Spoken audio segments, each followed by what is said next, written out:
Binigyan din ni DILG Secretary Marojas na mas maganda na nakikita ng publiko na ginagawa ng ahensya nilang trabaho.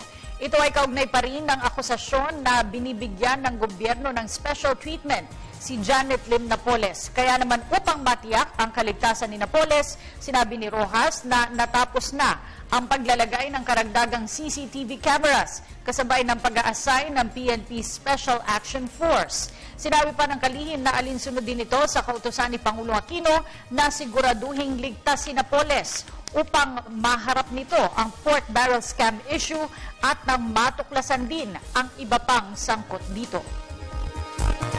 Ginagawa namin ang aming trabaho. Sa trabaho ito, sala sa init, sala sa lamig.